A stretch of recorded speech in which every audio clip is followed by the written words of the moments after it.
Hello, everyone. It's Dr. Jensen from Dean's Chat. If you're on the fence as to whether you want to join the American Podiatric Medical Association, jump on in. It's a new APMA.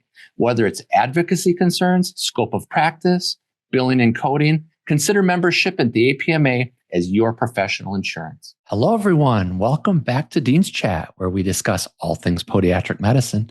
My name is Dr. Jeffrey Jensen. I'm the Dean at the Arizona College of Podiatric Medicine and the host of the Dean's Chat podcast. I'm by myself today. Joanna's on vacation. She's at Disneyland with her daughters. So, Dr. Sage, it's going to be you and me today. Sounds great. Let's go. All righty. Well, I will give you a formal introduction, but first I'd just like to throw out there, we're fairly informal on Dean's Chat. If it's okay with you, let's go with Bob and Jeff. That works for me. I prefer it that way. All right. Me too. Well, I'll give you a formal introduction here. So we're both Wisconsinites, and Dr. Bob practices in Beloit, Wisconsin, southern Wisconsin at Beloit Health System. He specializes in limb salvage and wound care. He's board certified by the American Board of Foot and Ankle Surgery, and he's a fellow in the American College of Foot and Ankle Surgeons, as well as the American Society of Podiatric Surgery. Dr. Sage has been president of the medical staff and chief of surgery at Beloit Health System. It'll be great to talk a little bit about that. A long-term servant to podiatric medicine, Dr. Sage has been involved with the Wisconsin Podiatric Medical Association. He had been involved from 2001 to 2020. He had two stints as the president, 2008 to 2009, and again, 2017 to 2018. He was on the board of directors for the Wisconsin Podiatric Medical Association, and he actually served on the podiatry affiliated credentialing board from 2020 to 2023. You also have been on the executive board of the Midwest Podiatry Conference. You served as the president in 2021.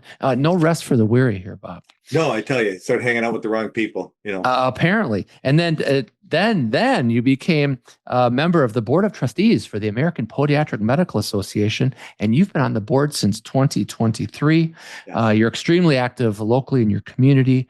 You were recently awarded the State Line YMCA Community Champion Award for 2023. It's an honor and a privilege. 2025, Bob. Just recently.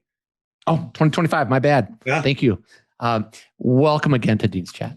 Absolutely. Thank you. I appreciate it. I'm looking forward to this. Oh, me too. I remember it seemed like yesterday, I guess it was back in March, we were at the House of Delegates meeting in DC, and we were talking about getting this Dean's Chat on the books, and we did it, and here we are. I'm glad we could fit it in.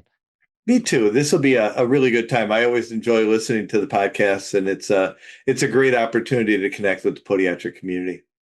Really is. And boy, I've learned something every week. We do these interviews and kind of put the pieces together of the profession. And maybe the place to start off is talking about the American Podiatric Medical Association. It's gone through a lot of changes in the last year or so.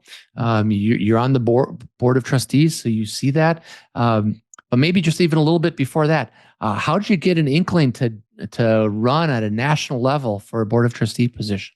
So I'm going to go back one step further with how did I get on the Wisconsin Podiatric Medical Association board? Because when I got into practice, Dr. Alan Reinecke was the president-elect for the Wisconsin Society at that point of Podiatric Medicine.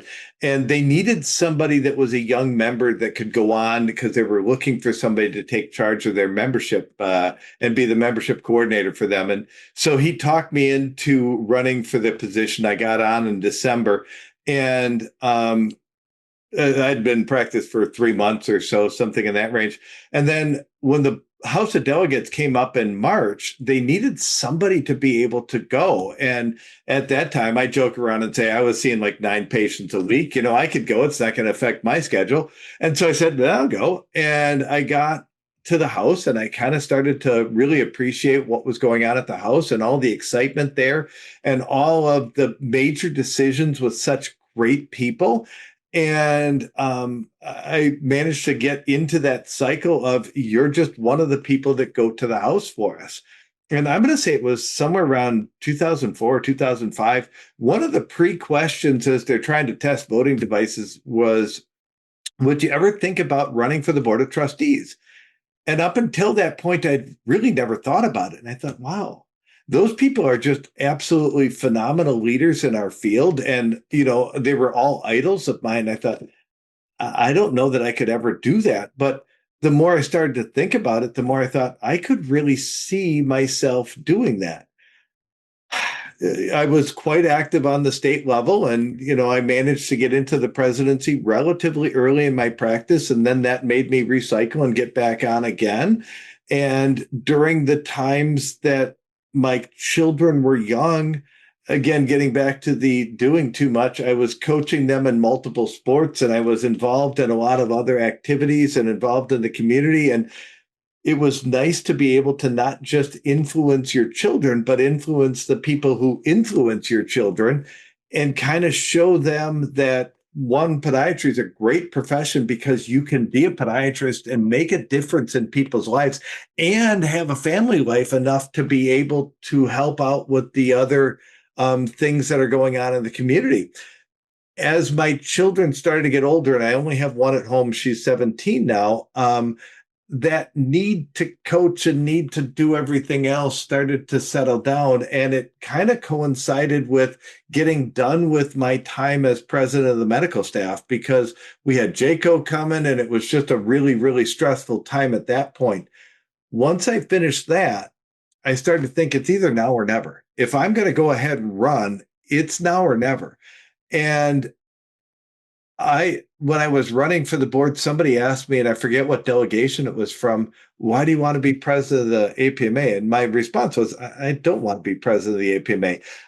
The APMA has invested so much in me, and we have such a great profession that I love so much that I need to be there giving the everyday podiatrist viewpoint, and to give that message from the guy down the street. And so, because I have the time and the energy and the passion to go ahead and do this, that's why I need to be on the board. And if it ends up with me being the president, that's fabulous. And if it doesn't, that's okay too. But I've had so much invested in me that it's my time to give back. That's just brilliant. A lot of people go along that you're raising a family, you're active, you're coaching kids and all that, and then it's like, all right, now it's time to give back. So you ran for the board. Let's talk about that process. Once you decided to run for the board, you have to decide that like a year in advance, don't you? And it's not a bad idea. And typically what happens is there's multiple people that run, and usually the person that loses goes ahead and comes back again. There's always other people that jump in as well.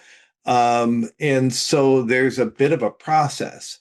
At the House of Delegates, there are many different delegations, and some of the bigger states have their own delegation. And then there's a conglomeration of the smaller states called AC-Ducey. It's the 1s and 2s and now 3s and 4s. But if AC-Ducey goes ahead and votes together, they really do have enough votes to make anything happen. Problem is, we never vote together because there's so many different individuals, and everybody has their own things that their component wants them to do. But I'm going to say it was 18 or 19, I got involved on the AC-Ducey group, and I became president the year before I was running. So as I announced that I was going to run and put forth the information about what I had done and all of the other things, at that point, there were a couple of people that had looked to run, and everybody backed out. And so when I went to go ahead and run for the board, I ran unopposed, which I was stunned at, because I'm just me. I'm not a superstar in the world of podiatry. I'm just a guy down the road that has a passion for what we do. So it was a great opportunity to go around and meet a lot of the friends that I had. I'd been a delegate or an alternate almost every year since 2001. A lot of times I was an alternate, sometimes I was a delegate, but I missed a couple of years because my kids' basketball tournaments when I was coaching coincided with the house, and I kind of had to go and coach for them. But it was fun, and you develop a passion for the organization, you develop a passion for the process. It's beautiful to be someone who has their voice heard and that has made a bunch of friends throughout all of the years that I'd been there. So it was a great opportunity to be able to go there, to go through the process, to get a chance to meet with all the different delegations, to be grilled by them and to say, what's your thoughts? And I remember California asked me, what's your idea of the podiatrist with an unlimited license? What's your thought process on that? And my response to them was, the MDs have an unlimited license, and an eye doctor has it in their license that they're able to do hip surgery, but no hospital is going to credential them to do hip surgery. And the cardiologist could do cataract surgery if they wanted because they have an unlimited license, but no hospital is going to credential them to go ahead and do that. We should be the same, and we should have that unlimited license to be able to do everything in the license. Because if you look at the MDs and the DOs, they have everything is in their license, past, present, and future. And we're all fighting for, well, I'd like to be able to treat a venous leg ulcer or an ankle fracture or something along those lines. And really, if it's within your training, your education, and your experience, we should be able to be credentialed for that without the big legislative fight. And that would be my vision for what we should be able to do.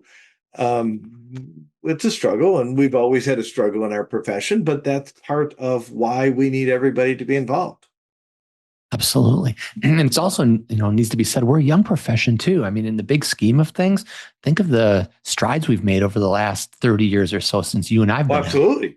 Absolutely. It's incredible what we've gone through, and going from so many different places where a lot of people didn't have residencies. And then we had the alphabet soup of nobody knew what kind of training you had because it all depended on whether or not you had a PPMR or a POR. Did you have a 1-year surgical, a 2-year surgical?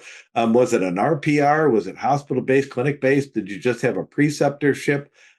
So it is nice that we're moving towards something that's standardized. And there's some discussions, of course, as to whether everybody needs to be a surgeon or doesn't need to be a surgeon. And, that's a topic for another day. But just seeing how much, and especially you at the college there, how much we've changed from what we learned when we were in school to what you're teaching now. It's incredible.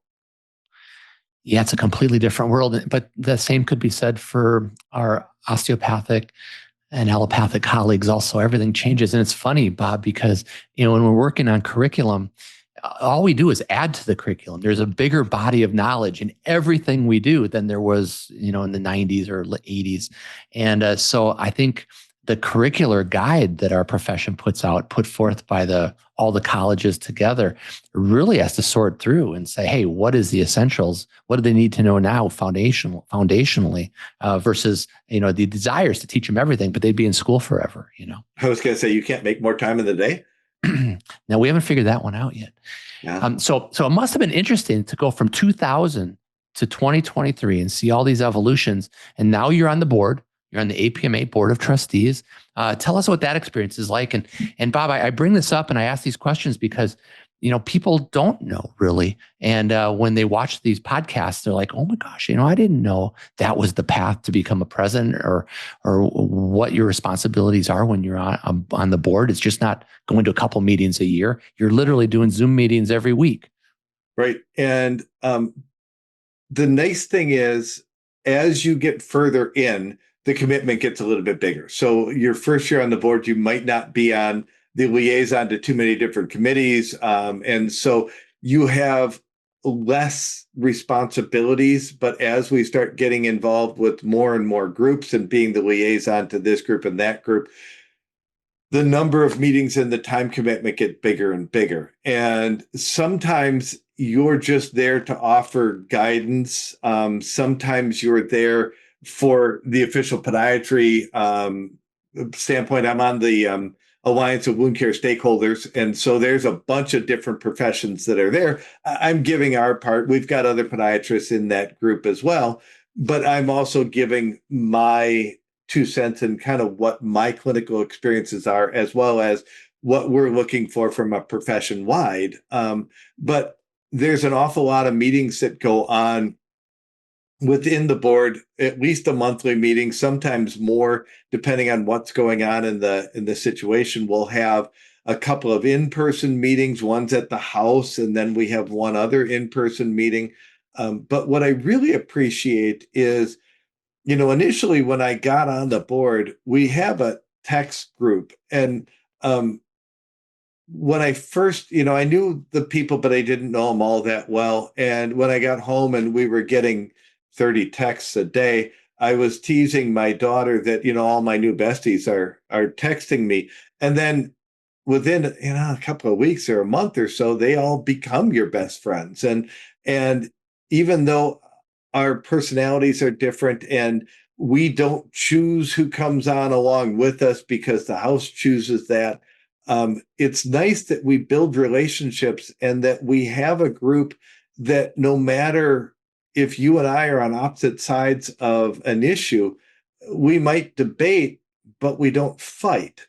And we'll come to a conclusion. And I like that we don't all think alike, because a group that all thinks alike doesn't make good decisions, but a group that has different ideas and different ways to come up with how we're going to come to the next best decision, that's where good decisions are made.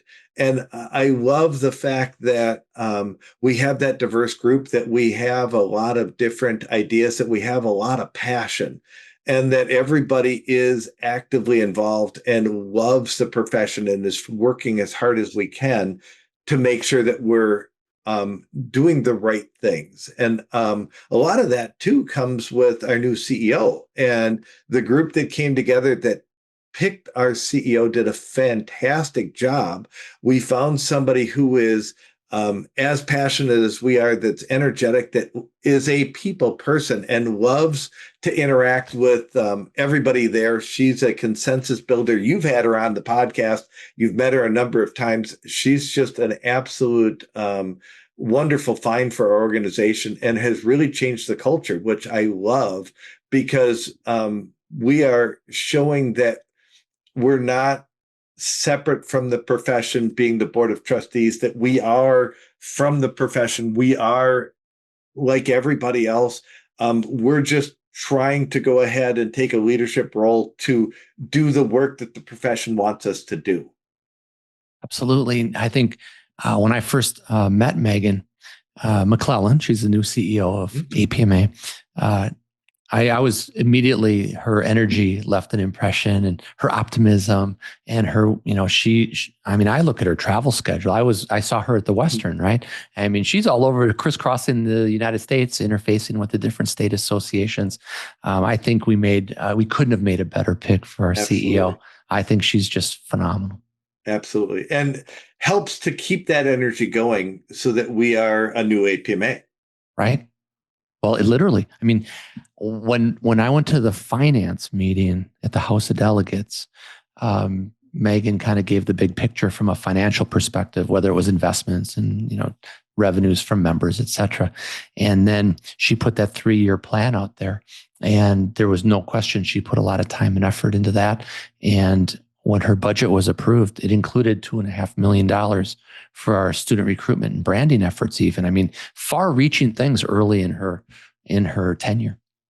And you've seen the product that's starting to come out in the student recruitment. It's fantastic. And the ideas of where to put it into the people that are most likely to be considering podiatry, those that influence those that are most likely to be going into podiatry. And it also is a good thing for the public too, so that it'll drive patients to our offices.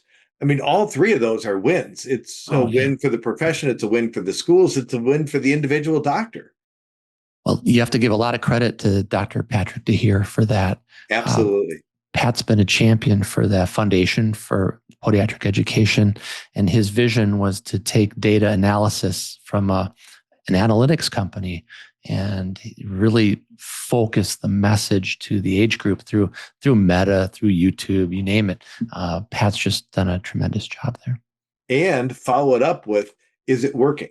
If it's not working, then we need to change, because you can't just do that one set of data once and then say, well, here we go, hopefully it works.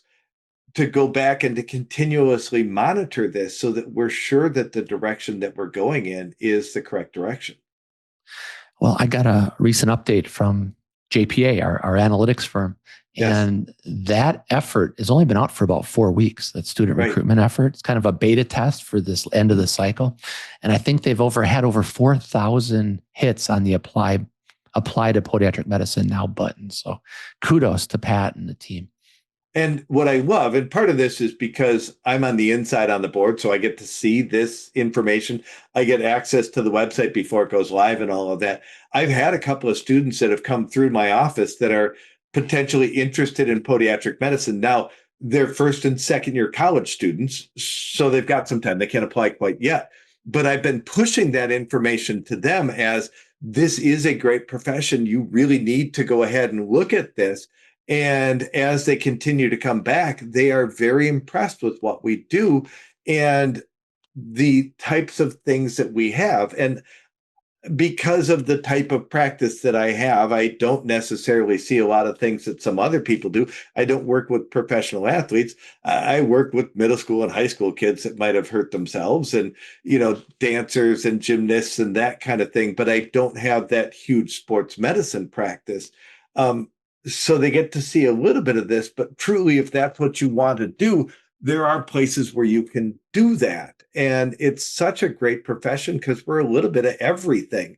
Every profession does a little bit and touches on some of the stuff that we do.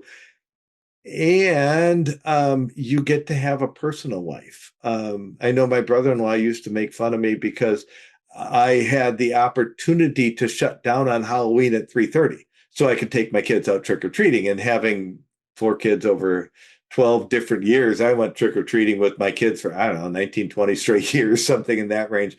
But it was a beautiful thing to do. And yes, I have the opportunity of doing that, but I'm rounding on Christmas because, I work at a hospital and I'm rounding on Christmas and I'm on call on my birthday. And, you're running out to go ahead and fix a fracture or whatever it is that you need to do because that's part of the job too.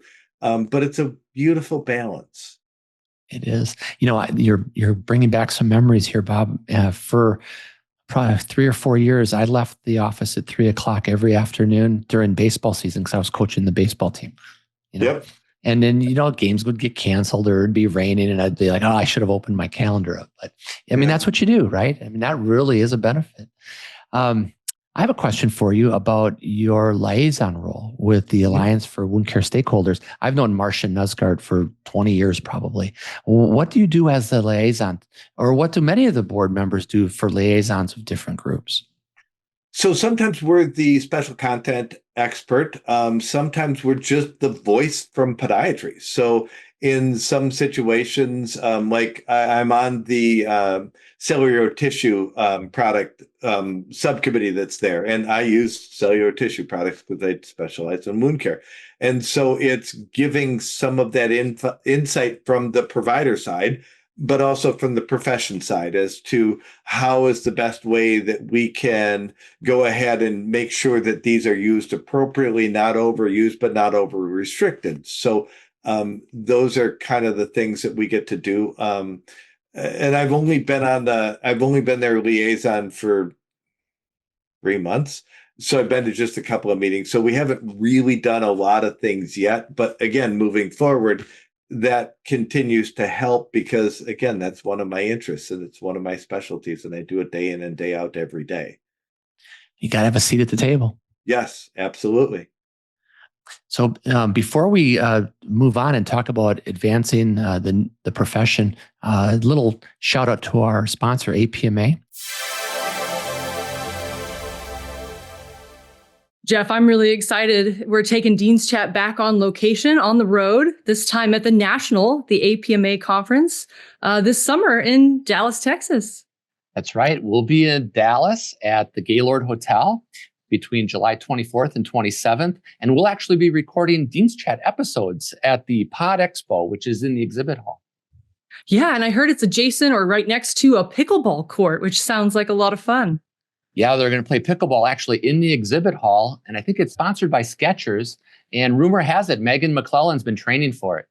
Yeah, I'm going to need to do some training for it. I thought I might recruit your son to give me some tips. I'm sure he'd be up for that. Well, I am really looking forward to catching up with all of our friends and colleagues in Dallas. And if you've not registered for the APMA National yet, go to apma.org/the national and sign up today. Please do stop by the booth too when we're in Dallas. We'd love to interview you for a Dean's Chat episode. Yeah, we love connecting with our audience and our past and future guests. So please come by and say hello. And now back to our incredible guest on the show. So Bob, we talk about growing the profession.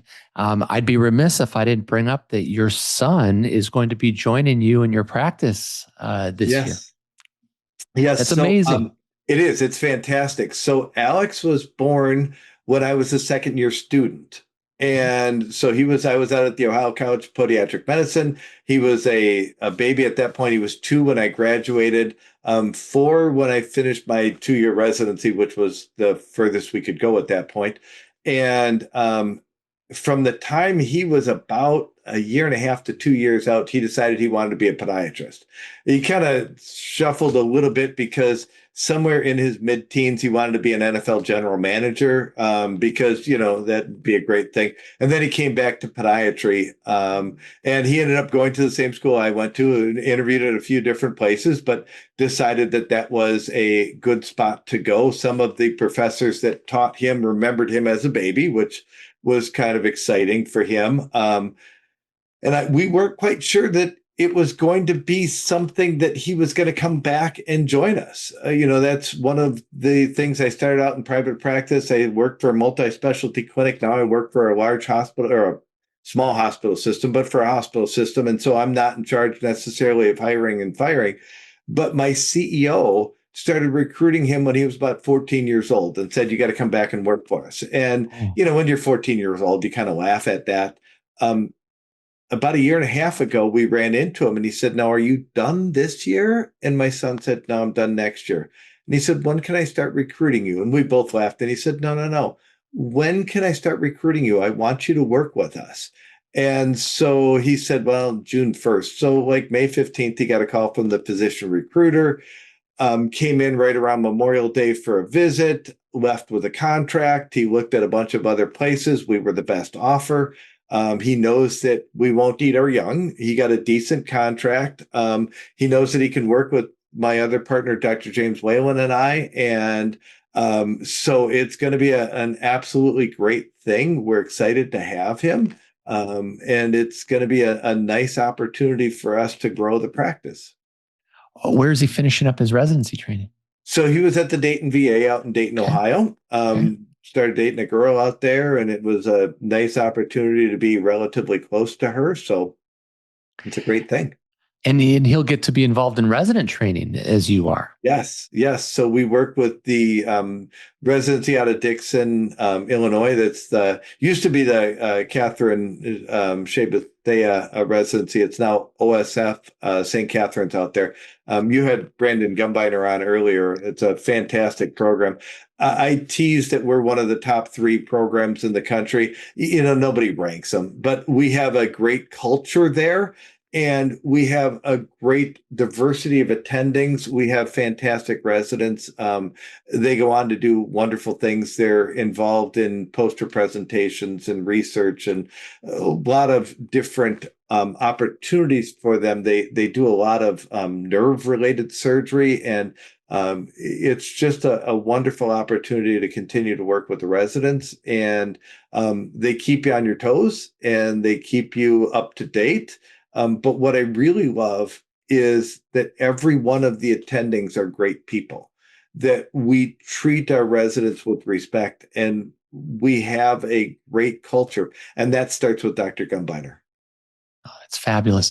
We have a little bit of a pipeline to your program from Arizona. Our students talk it up all the time. In fact, one of your recent graduates, Sarah Kubik, is coming back to Phoenix to do her fellowship at CORE. Yes. And she is just a phenomenal resident. I saw that in her from the moment she stepped onto the program. She's just special. She's going to end up going on to doing wonderful things for the profession.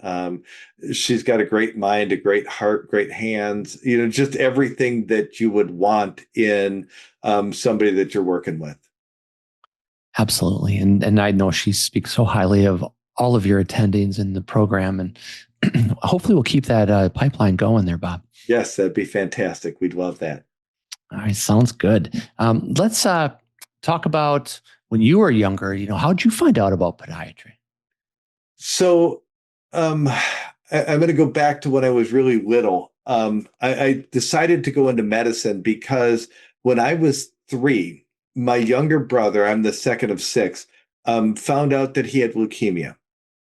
And at that point in time, his type of leukemia, nobody had lasted past a week with the best of treatments. And if they did nothing, he wouldn't last past 3 days.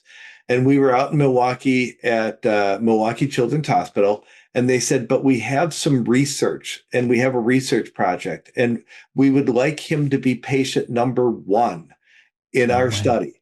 Right. Wow. And I'm little at the time. I'm 3. So all I knew was my brother was always in the paper. Right. You turn around, he was always in the paper. He was the first one to make it past a week, the first one to ever go in remission, lasted a year and a half.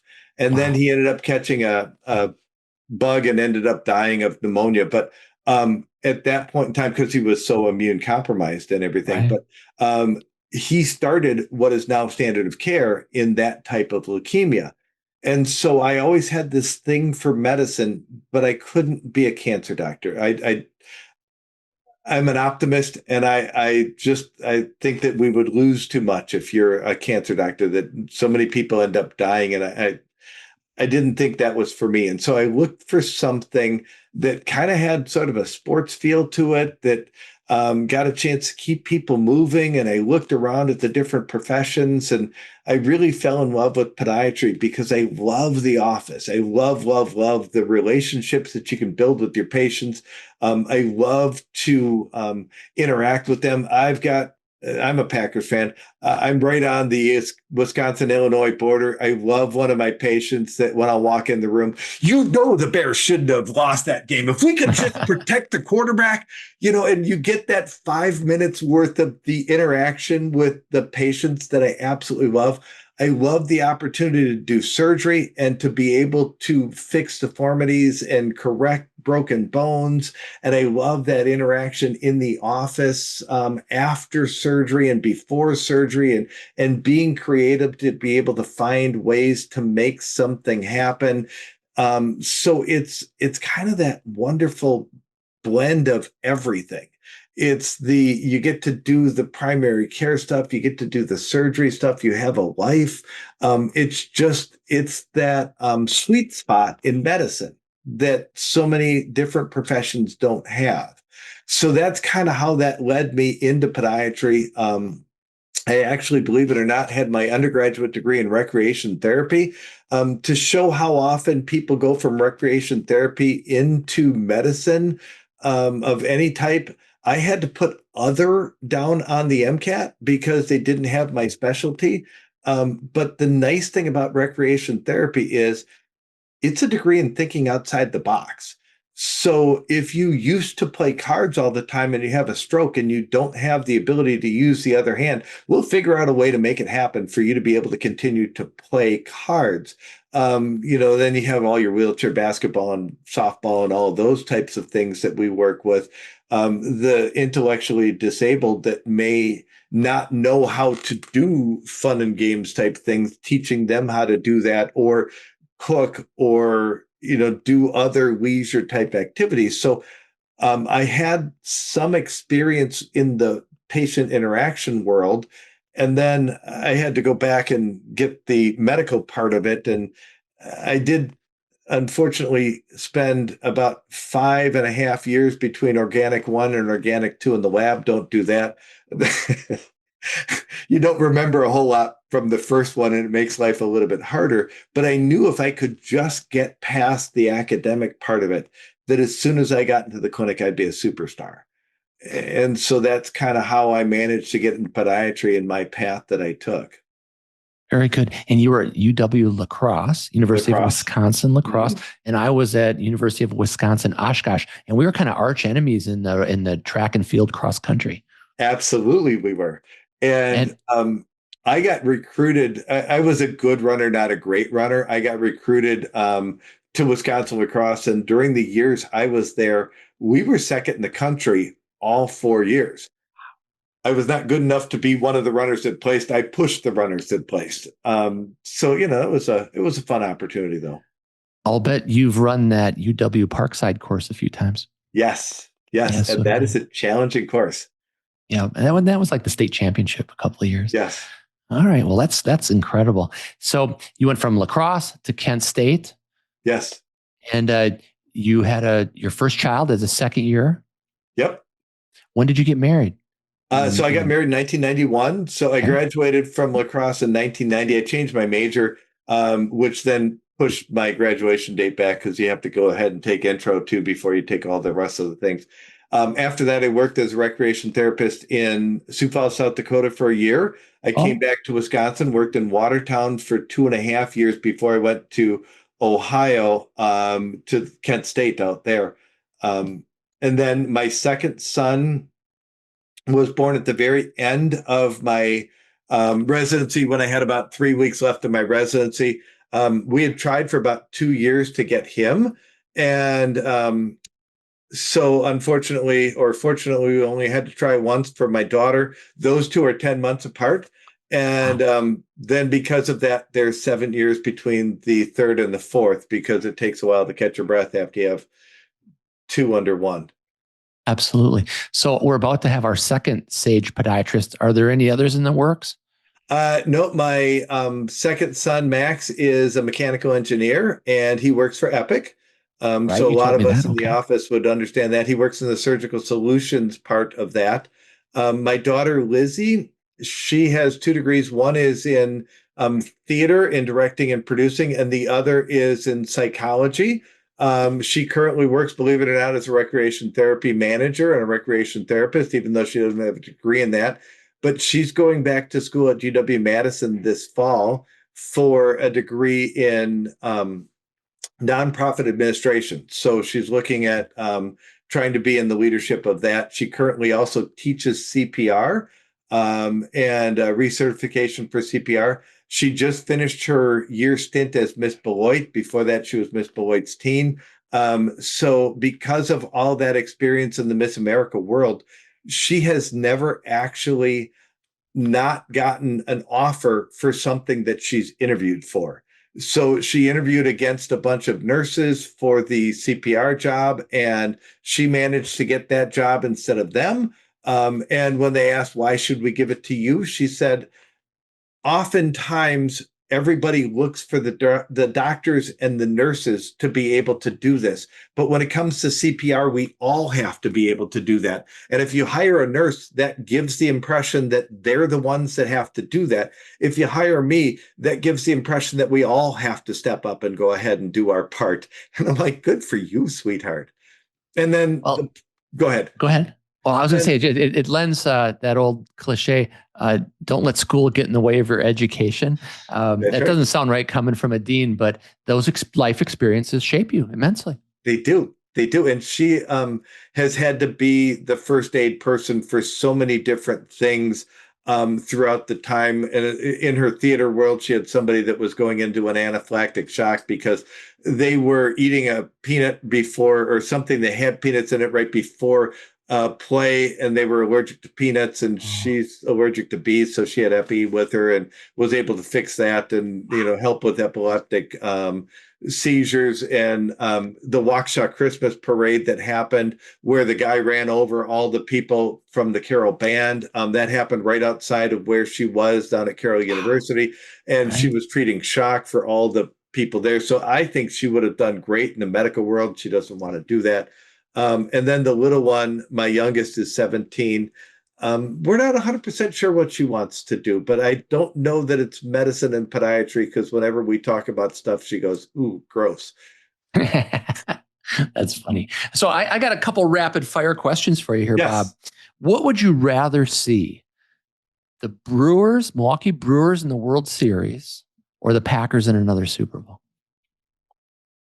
That's a tough question. I do have a 6-pack to the Brewers, and I love doing that. I did get to see them clinch their division championship, and I've seen several playoff games. I am a shareholder of the Green Bay Packers.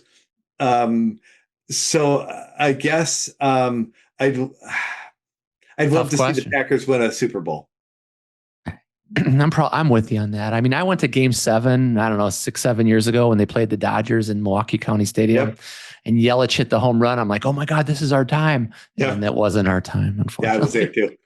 Were you really? Oh my gosh, small world. Okay, it sounds good. So, what do you think about the Bucks? What do you think about their future? Dillard's injured. Giannis wants to stay in Milwaukee. What are you looking at the next few years? I'd love to see them get somebody else to help with Giannis. Giannis is so talented. He's the only player I've ever seen defend both sides of an alley-oop. His athleticism is unbelievable. We have a lot of good shooters on the team. I think we need better defensive players, and I'm upset that they got rid of Drew Holiday because he was that shutdown defensive player. I think PJ Tucker was the key to the Bucks' success in their championship year. And I was at Game 6 out in the Deer District with my my daughter and son, Alex, my other son. We lost track of him, so we never did catch up. There were 100,000 people out in the district that night. That was so much fun, but we're all huge Bucks fans as well. But I think we need better defense and maybe a better offensive plan. Yes, it's great to give the ball to Giannis and see if he can't beat somebody to the basket, but we need to be able to have other options as well. Love Dame, but with that Achilles injury, he's out for probably all of next season. I don't know. And, I was talking with my oldest son yesterday about this. There's been more Achilles tendon injuries in basketball. And again, Halliburton just had that injury in Game 7 of the NBA Finals.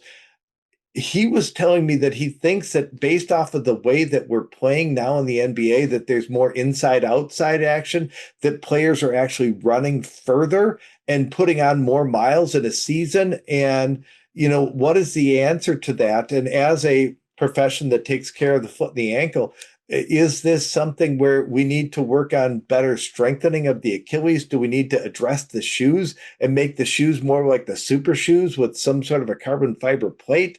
Do we need to limit some of the time that people do? Do we need to maybe shorten the NBA game? Do we need to shorten the season? What do we do to protect our athletes so that we don't have all of our superstars going down with Achilles injuries? I don't know what the answer is, but there's a question back to the profession as to what we can do to help. Absolutely. Well, I think there's a challenge with these good teams. The season ends in April, and here we are in June. They're still playing, and the top teams and the top players, their schedule gets so heavy on both ends. And then sometimes they play on their national team in the summer. Giannis did that a couple summers ago. Mm-hmm. And then the irony, we lost Jason Tatum, we lost Halliburton, we lost Lillard. There's something to it, right?